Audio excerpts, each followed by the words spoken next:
আসসালামু আলাইকুম প্রিয় শিক্ষার্থীরা, আবারও চলে এলাম নতুন একটি পর্ব নিয়ে। এখন আলোচনা করব আমি কোনো আগন্তুক নই এই কবিতা থেকে আসা একটা সৃজনশীল প্রশ্ন নিয়ে, যে সৃজনশীল প্রশ্নটা দিনাজপুর বোর্ড 2016 সালে আসছে। তো চলো আমরা খুব চট করে এই প্রশ্নগুলো পড়ে ফেলি। হ্যাঁ, 2016 সালে আসা একটি সৃজনশীল প্রশ্ন নিয়ে আমি কোনো আগন্তুক নই এই কবিতা থেকে।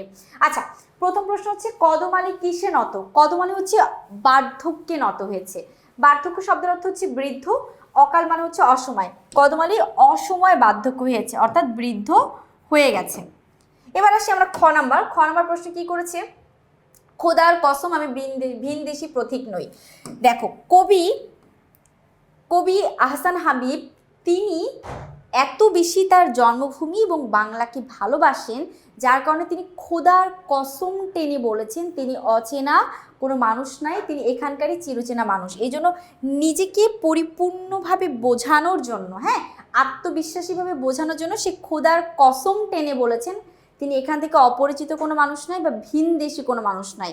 সেই জন্য কবি কসম কেটেছেন, অর্থাৎ অতিরিক্ত বিশ্বাসবোধ করার জন্য বা স্বদেশের মানুষকে বোঝানোর জন্য তিনি খোদার কসমটা টেনেছেন।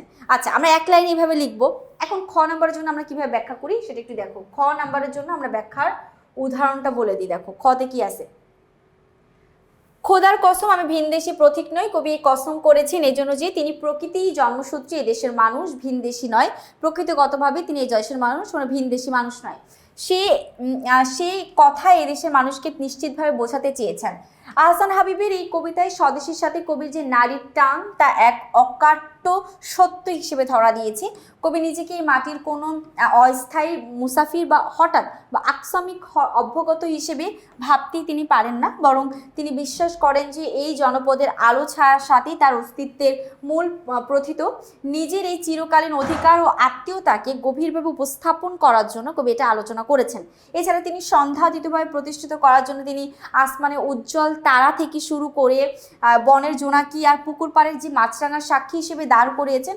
তবুও নিজেরই অজন্ম পরিচিতিকে আরও জোরালো ও বিশ্বাসযোগ্য করে তুলতে তিনি স্রষ্টার নামে শপথ করে বলেছেন যে তিনি কোনো ভিনদেশী প্রতীক নয়। মূলত এই পবিত্র শপথের মধ্য দিয়ে কবিতার শেকড়ের প্রতি অগাধ সততা এবং মাটির সাথে নিজের অবিচ্ছেদ্য একটি সম্পর্ক প্রকাশ করেছেন।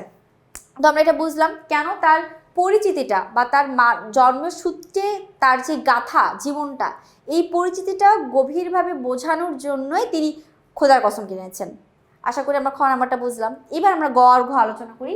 চলো গ আর ঘ নাম্বার প্রশ্নটা আমরা আলোচনা করবো। গ আর ঘ, উদ্দীপকটি আমি কোনো আগন্তুক নই কবিতার সঙ্গে কোন দিক থেকে সাদৃশ্যপূর্ণ। আবার গ নাম্বার আমরা যতগুলো দেখবা যে আমরা যে 5টা সৃজনশীল এই মুহূর্তে আলোচনা করলাম, আগেরগুলো তুমি যদি পড়ে থাকো দেখো সবগুলোর গ নাম্বারে কিন্তু একই জিনিসই চাইছে, সাদৃশ্য কি, মিল কি আছে। আর এইটাই চাই, যতগুলো কবিতা আছে তোমার বইয়ের মধ্যে, তোমরা কবিতা নিয়ে অনেক ভয় পাও, বা যতগুলো বই আছে কবিতার মধ্যে সবগুলার গতে কিন্তু এটাই চাই কবিতার মধ্যে কি মিল আছে সেটা গ নাম্বারে দিতে চাই। আর ঘ নাম্বারে জানতে চাই সম্পূর্ণ ভাব আছে কিনা। এর বাইরে কিন্তু কবিতা থেকে আর কোনো প্রশ্ন আসে না। সেজন্য আমরা ভালো করে লিখতে গেলে বইটা খুব ভালো করে পড়া জানা প্রয়োজন, যে মূল থিম আসলে বইয়ের মধ্যে কি চাইছে সেটা আমাদের খুব ভালো করে পড়া প্রয়োজন, মানে বোঝা প্রয়োজন, তাহলে কিন্তু লেখা যাবে খুব দ্রুতই। আচ্ছা, যদি আমরা গ নাম্বারটা আলোচনা করি, দেখো গতে কি আছে, বহুদিন পরে মনে পড়ে আজ পল্লী মায়ের কোল, মানে কবির বহুদিন পর তার পল্লী মায়ের কোল মনে পড়ছে। ঝাউ শাখি সীতা বনলতা বাঁধি হরসে খেয়েছি দোল, কুলের কাটার আঘাত সইয়া কাঁচা পাকা কুল খেয়ে অমৃতের স্বাদ যেন লোভিয়াছি গায়ের দুলালিনে। আচ্ছা, খুব সুন্দর একটা কবিতার 4টা লাইন এখানে দিয়ে দিয়েছি। পল্লী মায়ের কথা মনে পড়ছে, শাও গাছে যেতে যাচ্ছে সেখানে বনলতার শাদি বেঁধে আছে, বাঁধি বেঁধে আছে, আনন্দে সেই খেলা বনলতার সঙ্গে যে ঝাউ শাখে যে বনলতা বাঁধিগুলো আছে সেগুলো আনন্দের সঙ্গে দোল খাচ্ছে। এখানে হরসে বলতে বোঝাচ্ছে আনন্দের সঙ্গে সেগুলো দোল খাচ্ছে। কুলের কাটার আঘাত ছুঁইয়া কাঁচা পাকা কুল খেয়ে খুব আনন্দ উপভোগ করছে। আচ্ছা, এই যে অমৃতের কথা আমাদের উদ্দীপকটার মধ্যে বলা আছে, সেটা কি, কবির কিসের কথা মনে পড়ছে? এটা অবশ্যই আমাদের যেদিকে সাদৃশ্য আছে সেটা হচ্ছে অতিরিক্ত আবেগপ্রেম, স্বদেশ প্রেম এবং আত্মার যে অস্তিত্বটা আছে সেটাকে কোনোভাবে অবিচ্ছেদ করা যায় না, সেই দিকটার মধ্যে কিন্তু আমরা সাদৃশ্য লক্ষ্য করতে পারছি। আর দেখো গতে উদ্দীপকের আমি কোনো আগন্তুক নই কবিতার সমগ্র ভাব প্রকাশিত হয়নি, একেবারে সম্পূর্ণ ভাব এখানে প্রকাশিত হয় না, একটা আলাদা দৃষ্টিভঙ্গি এখানে আলোচনা করেছে। শুধু বলা হয়েছে স্বদেশের প্রতি টান, স্বদেশকে সে মিস করছে, সেখানে সে যেতে চায়, কিন্তু পুরোপুরি আন্তরিকটা কিন্তু আমাদের এই উদ্দীপকে নাই। তো চলো আমরা গ আর ঘ যদি একটু আমরা তো একটু বেসিক জিনিসটা বুঝলাম, এবার আমরা হচ্ছে এটার সঙ্গে আলোচনা করে দেখি। ক খ আলোচনা করলাম, এবার আমরা আলোচনা করব গ আর ঘ, যে আমরা কিভাবে সাজায় লিখতে পারি। উদ্দীপকটি আমি কোনো আগন্তুক নই কবিতার প্রকৃতির ও জন্মভূমির সঙ্গে মানুষের যে অবিচ্ছেদ্য সম্পর্ক সে দিকটি প্রকাশ পেয়েছে। আহসান হাবিবের এই কবিতার স্বদেশের মৃত্তিকা মানে হচ্ছে মাটির সাথে কবির এক অকৃত্রিম ও চিরকালীন মৈত্রী মানে হচ্ছে বন্ধুত্ব, চিরকালীন বন্ধুত্ব চিত্রে ফুটে উঠেছে। তিনি নিজেকে এই জনপদের কোনো ক্ষণস্থায়ী পরিব্রাজক বা অচেনা ব্যক্তি হিসেবে মানতে নারাজ, বরং তিনি কি করেছে দেখো,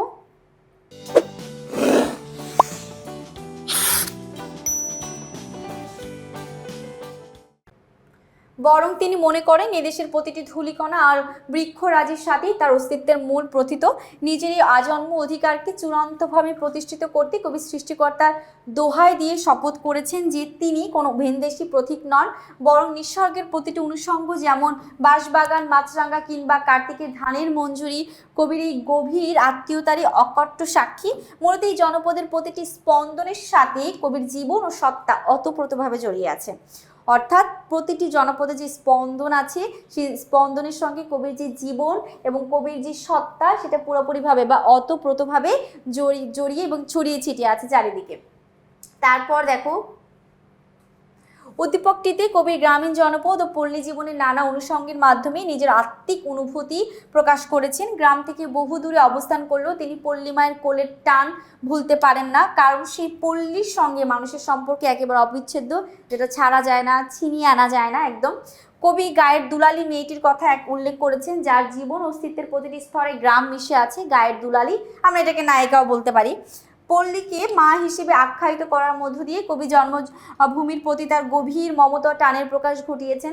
অন্যদিকে আমি কোনো আগন্তুক নই কবিতায় কবি নিজের অস্তিত্বের সঙ্গে জন্মভূমির ও প্রকৃতির নিবিড় সম্পর্ক তুলে ধরেছেন।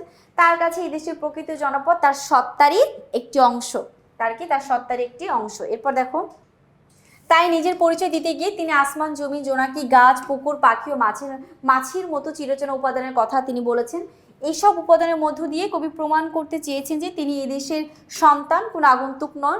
সুতরাং বলা যায় উদ্দীপকটি ও আমি কোনো আগন্তুক নই কবিতায় প্রকৃতি, জন্মভূমির ও মানুষের অবিচ্ছেদ্য সম্পর্কের দিকটি একইভাবে প্রতিফলিত হয়েছে। এবার আমরা যাবো ঘতে কি বলেছে, সমগ্র ভাব ধারণ করে নাই। হ্যাঁ, উদ্দীপকটা পড়লে আমরা বুঝতেই পারি সম্পূর্ণ ভাব আসে নাই।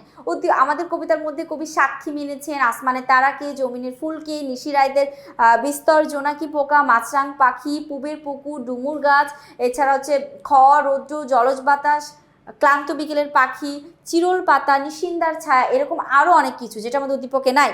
এরপরে আসি, কবি প্রকৃতির সঙ্গে সঙ্গে তিনি মানুষদেরকে অনেক ভালোবেসেছেন, যেমন কদমালী জমিলার মা, সেটাও কিন্তু উদ্দীপকে নাই। তারপরে আসি হচ্ছে কবি যেটা আলোচনা করেছেন হলো তার অস্তিত্ব গাথা আছে মাটির সঙ্গে, ধান ক্ষেতের পরিবেশে বা গ্রামের পরিবেশের মধ্যে সে অস্তিত্বের কথা উদ্দীপকে উপস্থিত থাকলেও আমাদের গল্পের মধ্যে কিন্তু, আমাদের কবিতার মধ্যে কিন্তু কি আরও বিস্তারিত বলা আছে, আরও অনেক বেশি আছে। কবির হাতে স্পর্শ লেগে আছে বৈঠায় আঙুলে, যেটা আমাদের উদ্দীপকে একেবারেই নাই। তো সেক্ষেত্রে আমরা বলতে পারি উদ্দীপকের মধ্যে প্রাকৃতিক প্রেম বা জন্মভূমির প্রতি আত্মিক বা অবিচ্ছেদ্য অংশ প্রকাশ করলেও আমাদের কবিতার প্রতিফলনের মতো সমগ্র ভাবকে ধারণ করতে সক্ষম হয়নি। তো যাই হোক, আমরা 4টা অপশন করে লিখবো, 4টা ভাবে লিখবো।